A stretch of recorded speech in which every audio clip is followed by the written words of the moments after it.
जगन्नाथ जी श्री कृष्ण जी का ही एक रूप है।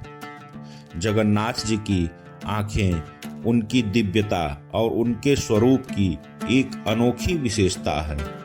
उनकी बड़ी गोल आंखें अनंतता, जागरूकता और विश्व के प्रति उनकी सतत दृष्टि का प्रतीक है।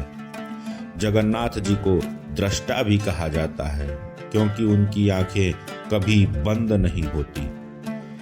यह दर्शाता है कि वे हर समय अपने भक्तों और संसार पर नजर रखते हैं। आखिर में जगन्नाथ जी की आंखें बंद क्यों नहीं होती? क्यों उनकी इतनी बड़ी आंखें हुई? इसके पीछे का क्या रहस्य है? आइए जानते हैं।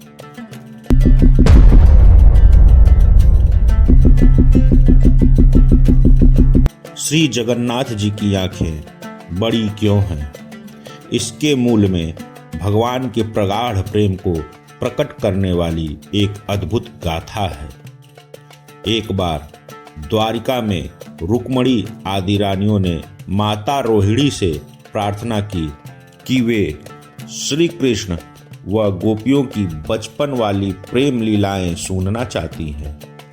पहले तो माता रोहिणी ने अपने पुत्र की अंतरंग लीलाओं को सुनाने से मना कर दिया, किंतु रानियों के बार बार आग्रह करने पर मैया मान गई और उन्होंने सुभद्रा जी को महल के बाहर पहरे पर खड़ा कर दिया और महल का दरवाजा भीतर से बंद कर लिया ताकि कोई अनअधिकारी जन विशुद्ध प्रेम के उन परम गोपियों प्रसंगों को न सुन सके। बहुत देर तक भीतर कथा प्रसंग चलते रहे और सुभद्रा जी बाहर पहरे पर सतर्क होकर खड़ी रही।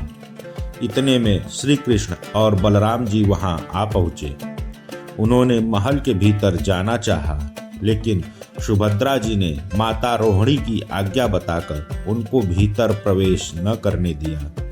वे दोनों भी सुभद्रा जी के पास बाहर ही बैठ गए और महल के द्वार खुलने की प्रतीक्षा करने लगे।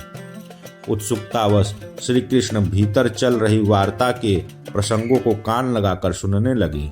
माता रोहिणी ने जब द्वारिका की रानियों को गोपियों के निष्काम प्रेम के भावपूर्ण प्रसंग सुनाए तो उन्हें सुनकर श्री कृष्ण अत्यंत रोमांचित हो उठे। गोपियों के परम प्रेम के दिव्य भावों की वार्ता सुन सुनकर श्री कृष्ण भावावेश में संकुचित होने लगे।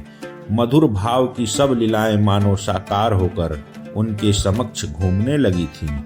गोपियों के परम त्याग की बातें सुन सुनकर उनकी आंखें आश्चर्य युक्त मधुर भाव के आवेश में फैलती ही चली गईं और अंततः श्री कृष्ण महाभाव की परम उच्चावस्था में प्रवेश कर गए। उनका सारा शरीर सिकुड़ चुका था। शरीर के शेष अंग शिथिल होकर छोटे पड़ गए। आंखें लगातार फैलती ही चली गईं।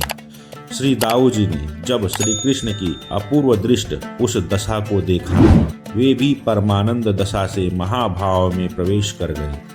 उनका भी चिंतन भगवान से एकाकार हो जाने से उनकी शारीरिक दशा भी श्री कृष्ण जैसी ही हो गई।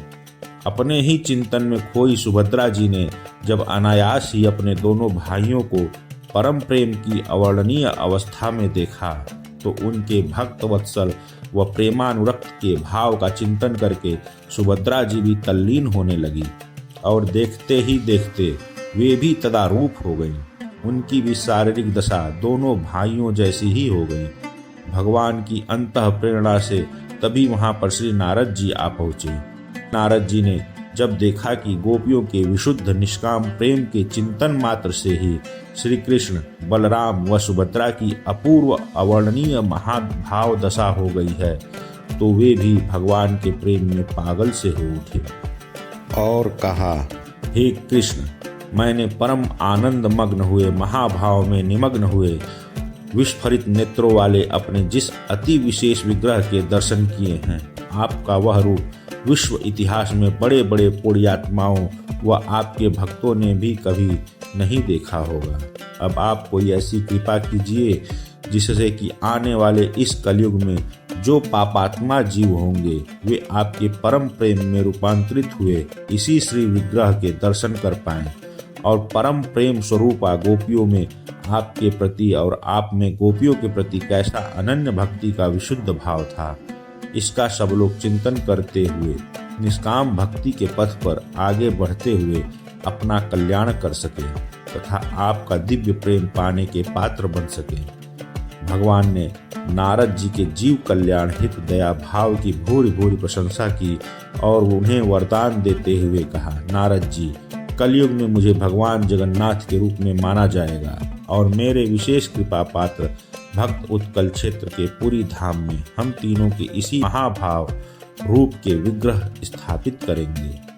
कलयुग में मैं अपनी परम प्रेम की महाभाव दशा में ही श्री बलराम और सुभद्रा के साथ सदा जगन्नाथपुरी में विराजूंगा।